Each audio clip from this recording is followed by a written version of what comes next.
Someone took my dead name. You can call me James. I have a 2-story home in a small town. I have 2 dogs, a girlfriend, and plenty of interests. I like hobby carpentry and I work as an electrician. I'm a bit of an audio enthusiast and I love tinkering with sound systems. I have made my life here over the past 15 years and I turned 32 not too long ago. But this is not a story about what I am. That's a story in and of itself. I want to tell you about something that happened to me. I moved away from my hometown years ago, and I don't have a lot of friends from that time. I had to move. I had to start my own life in a place where I could make my own choices without the past weighing me down. I don't like to talk about it, but before I was James, I was Julie. Yes, I am trans. I tried so hard to be Julie. I tried to like all the things you were supposed to like and I tried to look the part. At times I even enjoyed it. But I began a journey to become James, and after years of struggle and pain I became a person I've grown to love and appreciate. I don't like to bring up the past, but sometimes you don't have a choice. Not that long ago, an old acquaintance from my hometown reached out to me. We are still on speaking terms, but we rarely talk more than once a year or so.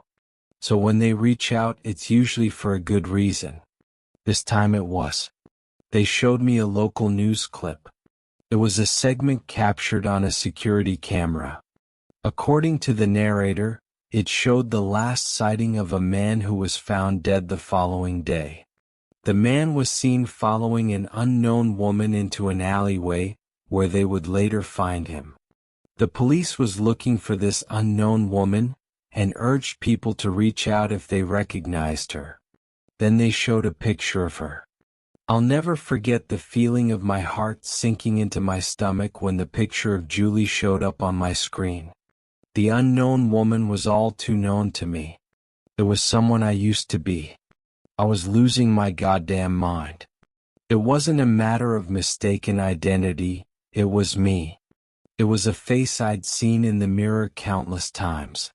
I'd left that part of me behind, but now it was right there on the screen. Looking back on that clip, it was even my kind of clothes, my kind of hair, my kind of makeup. Overnight, people I hadn't heard from in years reached out to me. Most of them meant well or were confused. I didn't know you changed back, someone wrote. I didn't know you could do that. Others were happy for me, explaining the joy they felt that I'd returned. But it was all about what they wanted to express. They didn't care about the reality of the situation, which was unexplainable. There was no Julie. Julie had been gone for years. And yet, I was seeing her on the local news. The tipping point came when I was visited by 2 police officers. They took me out of my home and questioned me for the better part of an hour. I had to explain the reality of my life to them, that I had gone through treatment to become a new person. I had to explain it in detail and show them that in no way, shape, or form could I still be Julie. It was physically impossible. I had to provide an alibi. And at the end of it, I still wasn't cleared. They didn't really understand that to have a life you've crafted for yourself torn out of the ground like that is devastating. To the people of my community, I'm just James. I've always just been James. But all of a sudden there were whispers, rumors. Maybe there was a little Julie left in me, they thought. Maybe I was doing something I shouldn't. Maybe I was the deviant they'd always suspected. So I decided to look into it myself. Not just because I'd been accused of a crime I didn't commit, but because of something I couldn't explain. There couldn't be a Julie. And yet there was. It was a long drive back to my hometown. I come from a particularly red part of a red state, and while I don't like to paint people in a bad light, there were those who refused to let me move on. Back then I felt like the only way to truly reinvent myself was to leave it all behind. Not just a name or a look, but the place and the people. It hurt more than I thought it would. Change can be painful even if it's for the better. You lose the good things too, you know. Seeing the streets I used to walk was surreal. It's like the world had gotten smaller. The colors had faded and the trees had grown taller. It was a town of about 18,000, but it was shrinking year by year. You could tell there was nothing new around. Buildings that were abandoned stayed abandoned. And people who moved away rarely came back. I suppose I was a sort of exception but not a willing one. I checked into a motel and started a bit of an investigation of my own the following day. I asked around town to see what people had to say, referencing the news story. A couple of folks were happy to oblige, but others were a bit wary of outsiders. It was comforting in a way being spoken to as a stranger. It reaffirmed my identity at a time when I really needed it. But a few kinda recognized me. Most didn't. I don't have a lot of photos of me online, and most of my social media profiles just have this picture of a hermit crab, my favorite animal. Something about a crab named James cracks me up. But I still got recognized every now and then, which completely sidelined the conversation. There was this one woman waitressing at a rest stop that used to go to my high school that instantly recognized me, but not in a good way. Your skin thickens after living my life for a while, but it's a different feeling when it's people you used to know. Their jabs cut deeper even when they mean well. You used to be so pretty. Well, screw you too, I guess. After a full day of running into walls, I decided to throw a couple Hail Marys. I figured if this was someone trying to emulate me, maybe I should trust my own instincts. I had to put myself back in the mind of that person and work myself backwards. Where would Julie go and what would Julie do? There used to be this space beneath the highway where I'd go with all my friends after school. We'd hang out and watch videos there all the time. Sometimes we'd share a beer or gossip. Looking back at it, I was probably the only normal kid there. Others were going through their goth or prep phase. I was going through my Julie phase, I just didn't know it. I don't think they did either. I could have found my way back there with my eyes closed. While the path was a bit overgrown, I'd still see it bright as day, even with the sun setting on the horizon. Spring just hits differently. It makes you think of the end of school. It was the same concrete mess as always. The same columns with the same graffiti. Some that I recognized, some that I didn't. I traced my fingers along the familiar colors and patterns, looking for anything out of place. Admittedly, my memory was a bit hazy, but some things just stick. Like a lingering feeling after a long dream. As I sat down to ponder my next move, I knocked over a glass bottle. It looked brand new. Picking it up, I recognized it as a local brew, the kind that we used to sneak off with after school. It was my favorite. A brand new bottle. Just one. And it used to be my favorite. What are the odds? Coming back to the motel that night, I realized something. As much as it pained me, I had to put James aside. I had to think about Julie. The things she liked, the places she'd been. And a couple of ideas came to mind. For example, there'd been this idea that Julie had a crush on a guy named Dawson. This was never the case, but I'd really tried to convince myself that it was, even when it wasn't. Everyone was so positive about hearing it that it just felt good to spread the rumor. Even when it wasn't true. It had just made me feel normal for a bit. If Julie was still around, and if she was the Juliest of Julys, she'd follow Dawson around like a puppy in love. A quick search later and it turns out that Dawson never really moved out of town. He got a job at a local brewery, moved a little further out, and got married. He even had 2 kids. His social media had been set to private. His wife's wasn't though. And from the looks of it, she was unhappy. A couple of her posts were pretty telling. How do you block spam texts? Can you block text messages when they keep switching numbers? His phone stays off until you stop fucking calling. So she was still around. She was still doing Julie things. That gave me something to go on. The next day, I took a drive around town. I put on a decades-old playlist to get in the mood, but I couldn't stop cringing. All these stupid songs about the real me and being seen. I kinda wanted to grab a hold of my old self and just tell myself to stop pretending. Then again, maybe I get a chance to. I tried to consider what I would have done if I'd stayed in town. If I'd kept on being Julie. I probably would have gone to a trade school or taken night classes. I probably would have overcompensated and done something overtly feminine, like cosmetology or hairdressing. To be fair, I used to be an absolute beast with makeup. I could put anyone in drag in 10 minutes flat. There was a place in the next town over where they taught cosmetology. I had a faint memory of looking through a brochure. There were even apartments one could rent there for a small fee on top of your tuition. You could also do some work in one of the salons as a part-time thing. It'd be rough without a support network, but it'd be the kind of thing Julie would have gone for.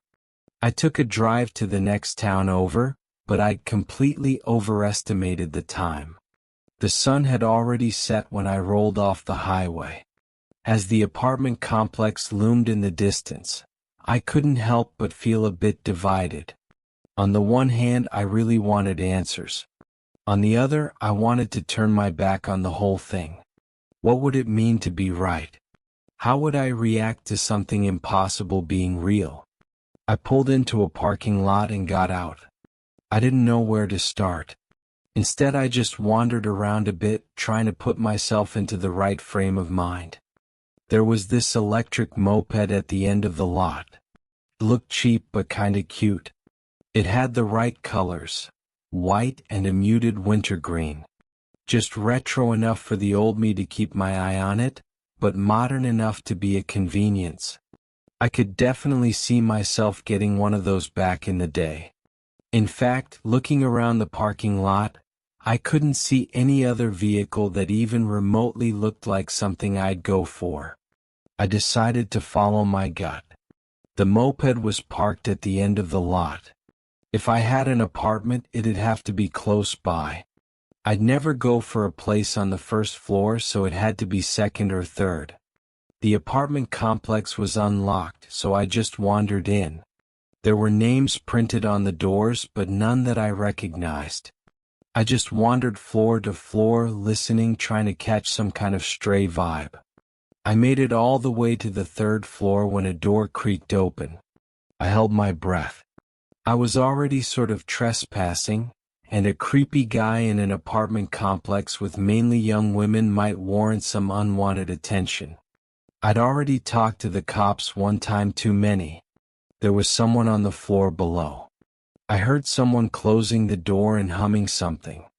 I couldn't put my finger on what, but it felt familiar. Even though I couldn't remember the lyrics, I could feel my foot tapping on its own. It wasn't until the footsteps disappeared down the stairs that I remembered it. A Place in This World. Taylor Swift. How could I forget? That used to be my goddamn anthem. There was a small window in the hallway looking over the parking lot. I could see someone putting on a helmet and getting on that electric moped.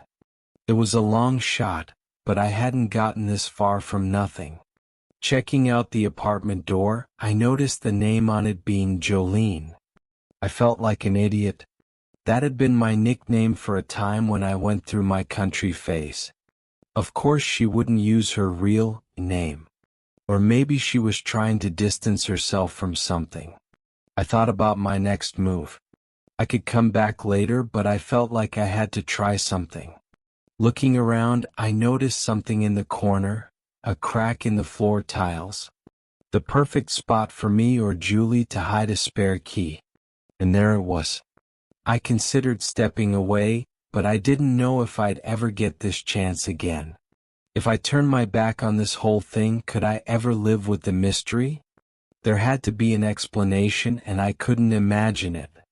So despite my common sense screaming at me to think about it, I took a deep breath and went ahead.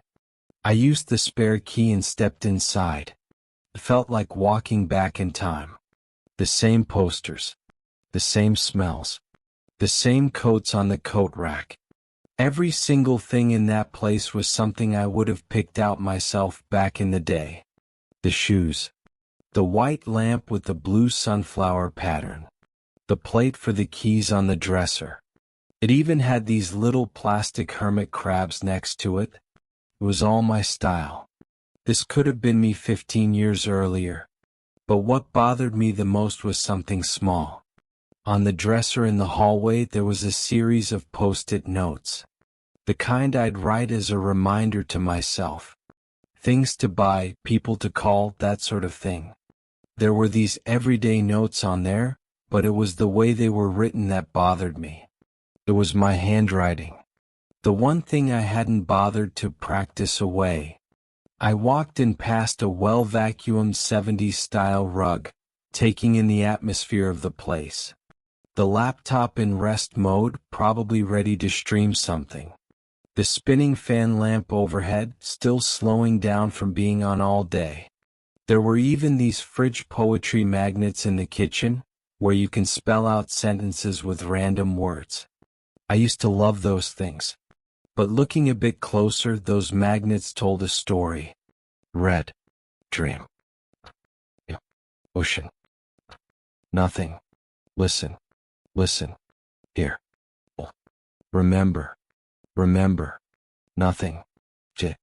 I snapped a picture of it with my phone as I heard something. Someone moving up the staircase outside. How could she be back so fast? I panicked. My first thought was hiding in the bedroom.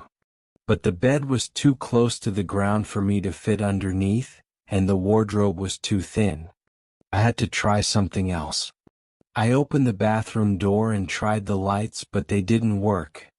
I didn't have a choice though, so I hurried inside, closed the door, and felt my way to the back of the room. There was no bathtub, but a pretty sizable shower with a curtain. I could hide behind it. I heard the front door open. Good thing I'd locked it. I held my breath and closed my eyes. Something primal in me figured that if I couldn't see her, she couldn't see me. My sweaty palms pressed up against the tiled wall. Damn it, damn it, damn it, someone muttered. Where is that? Oh. There was a deep sigh, some keys rattling, and then someone turning to leave. Got it? She called out. I'll be there in 10. It was eerie. Like hearing yourself on an old recording. As the door clicked, I was left there, panting in the dark. I almost stumbled on something as I felt my way forward, trying to find a working light switch. I couldn't find one but felt something strange. There were these patches of warm plastic littering the sink. I couldn't remember ever feeling something like it before. There were also other shapes, thicker, with an unusual texture. Lips. Eyebrows? Fingers? I didn't stop to think. Instead, I threw the door open, unlocked the front door, and hurried outside. I almost forgot to put the backup keys back, so I had to turn back when I was halfway down the stairs. My heart wouldn't stop pounding.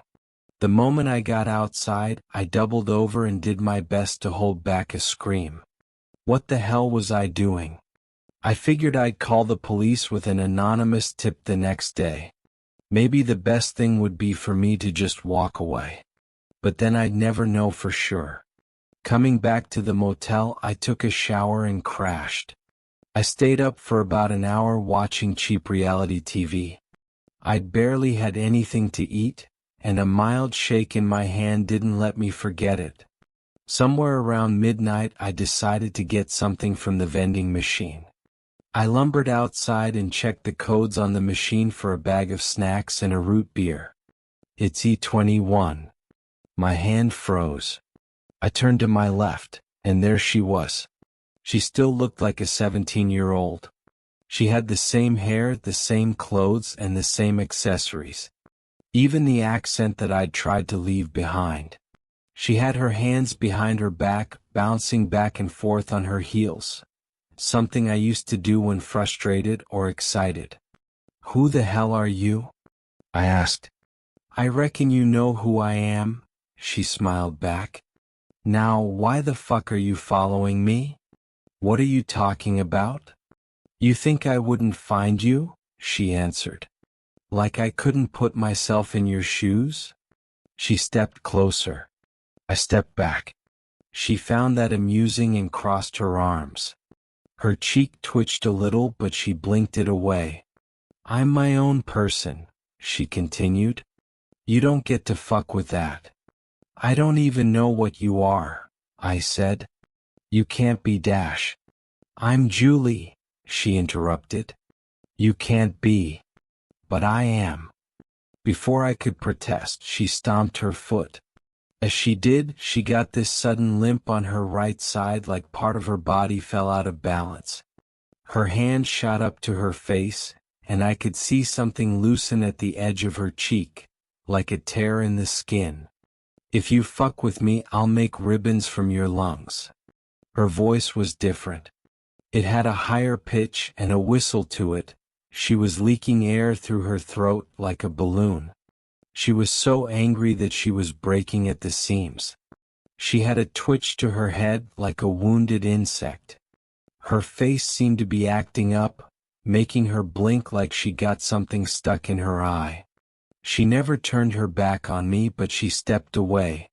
By the time she rounded a corner, I could tell she was limping. Not from pain, but imbalance. Hurrying back into my room, I felt like I was having a panic attack. My mind was racing. I locked my door and pulled the curtains. I checked the windows. My hands wouldn't stop shaking. It was like I'd seen an alien. It was something that couldn't be. I couldn't make heads or tails of it. It was so far out of my worldview that I couldn't wrap my head around it. I called my girlfriend but ended up stammering. I couldn't explain what I'd seen. Instead, I just said that I'd been threatened. She was still being rational about this whole thing and made me promise to listen. She pleaded with me. She told me to go home first thing in the morning and to call the police. So that was the plan. I didn't know if it was the right thing to do, but I knew better than to dig any deeper. Early the next morning, I checked out, got in my car, and called the police. I left an anonymous tip about the murderer, telling them the address. They asked me for details and contact information, but I just hung up. I was done and I was going home. This whole trip had made me sick, and I couldn't wait to leave Julie behind once and for all. I was on the road before the morning fog cleared. I made some decent distance in a couple of hours and decided to stop for a sandwich. There was this great place that I used to stop at with my parents when we went to see my aunt in the summer, and I figured that'd be a nice goodbye to that part of my life as I left for a final time. I pumped some gas, got my sandwich, and went to use the restroom. As I turned to close the door, I saw something in the distance. Just off the side of the parking lot, leaning up against a tree. A retro-style wintergreen electric moped. A large hand slammed the door shut, locked the door, and turned off the lights. I was standing there in the dark, hearing two sets of breaths, one of which was right across from me. "You couldn't just let me go," Julie whispered. "You couldn't leave me alone." "I don't even know what you are," I said. "But you're not Julie. You can't be." There was no response. I could hear her breathing grow deeper, longer, but I couldn't stop myself. I had to say something. "Are you even human?" There was a painful sound, like the simultaneous eruption of a groan and a sob. Then something unsettlingly human. A frustrated grunt. She was pacing as if trying to calm herself. I kept hearing a smacking sound like she was slapping herself. "No," she muttered. "No, no, no. Come. I'm Julie. I'm Julie. I'm me." Something split like a ripe tomato hitting the floor. Something coarse scratched against the bathroom tiles. Deep breaths rose higher into the air as something wet slapped against the floor with a thud. Several sharp things tapped against the bathroom tiles on both sides of the restroom, at least 8 feet wide. I'm not okay. No, oh, fuck. A silence filled the room. I could hear the blood pumping in my ears as my fingers ran cold. Something in the dark was moving ever so slightly. A voice pierced the air. A low rumbling like a stalling engine. A painful, unnatural moan. I can't go back. I can't. Before I could speak, something pushed against my face. A blunted spike. First it touched my nose, then it pushed into my nostrils. Then my ears. A sliver tickled as it slipped under my eyelid and all the way into the back of my throat. I tasted blood. I smelled blood. I could hear cartilage breaking from the inside out as I fell backwards, lifting a foot into the air by my head alone. Then nothing. It wasn't painful. It's strange to say, but it wasn't. Julie was changing. Taking over. She was consuming not just my body but my identity. She was slouching off whatever she'd been and turned to become something new, me. I could feel a part of James being tossed out like gutting the soul of a fish. I'm sure you've heard of near-death experiences. People looking down on their own bodies from above. That's what I felt, but from a completely different perspective. I wasn't looking down at my body, I was looking back at this thing. I think it literally attached itself to my brain stem, sending a shock of impressions through my nervous system. I'd been right, it wasn't human. But it wasn't really anything. It was half-finished. Partial. Something from another place that had forgotten what it was like to be a person. It was in pain and desperate to feel something physical. Something real. So it had floated in a space where people can't be, and it had dreamt of forgotten things. Things thrown away. And in that space, it had seen something beautiful and abandoned, Julie. The impressions felt like watching life through shadows on the wall. Intentional but only indication. Unreal. It had taken something it thought abandoned and believed itself to be something new. It refused to be told what it could and couldn't be. It was human, because it had to be. It couldn't go back. It couldn't return to being nothing. The dead man had been a challenge. He had recognized Julie. And when he told her she couldn't be Julie, she'd done what she'd done today, attacked. And her loosely worn dream had torn at the seams, revealing something unreal, inhuman, and dangerous. And now she was doing it again. You're killing me, I thought. You're killing everything. I could feel my lips moving, stopped only by something coarse brushing against my teeth, like the bristles of a steel brush. I'll be who I need to be. I could feel my arms moving, my legs straightening, something trying to adjust from the inside out. But there was trouble there, a discomfort. You don't like it, I thought. You don't want to be James. It didn't think back. It hesitated. The shadows playing in my mind stopped to listen. If you're Julie, you can't also be James. You don't get to decide who I am. I could feel frustration. Hands pulling at hair. Feet stomping, trying to feel the size of their shoes. Deep, uncomfortable breaths, smacking their tongue from a distasteful sensation. Julie didn't like this. She didn't. Just go back, I thought. You'll be you. I'll be me. Fuck you. Just walk away, I insisted. And never look back. No. There was a throbbing pain in my back as I was dropped to the ground. It was distant but still there. Something curled around my neck, pressing on my windpipe. Was afraid. just wanted to be Julie. It wanted there to be no more questions, no more people. It didn't want to spin a new web into a body. The repairs would take weeks. It didn't have enough patches, not even at the lair. It would have to get a new lair now that the police had raided it. You fucked up, it groaned. You fucked it all up. You can't just take something, I thought. It's not yours. It was getting harder to think. The shadows in my mind were fading. It was just colors in a river. Recognition glinting in a deepening stream, like fool's gold. She's mine, it rumbled. As recognition faded, like dying stars, a single thought crossed my mind. You can have her. It felt like having roots pulled out of my core. Something pulling back, leaving my face bloodied and bruised.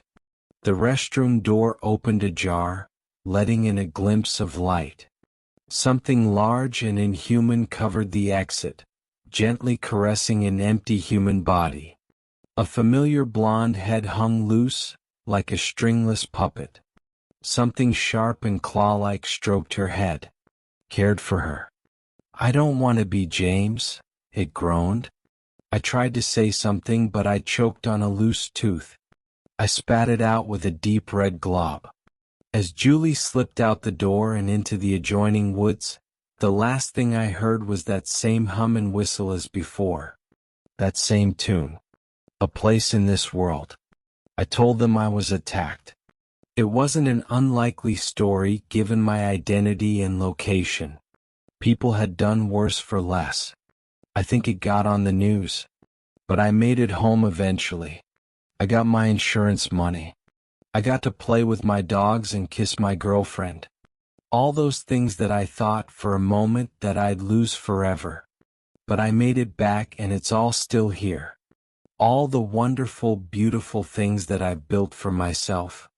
The little columns that hold up my overpass, far away from the insecurities and anxieties of my youth. I'm sure there's still a Julie out there somewhere, but I haven't seen her. I figure she'll make an effort to never be near me ever again. That's a relief, I suppose. I guess we don't think too much about the things we leave behind. But in nature, things that are left behind are picked up all the time. Just look at hermit crabs. I don't know if I'll ever come to terms with having her out there. But if I were to guess, she's still whistling her songs and making plans of her own.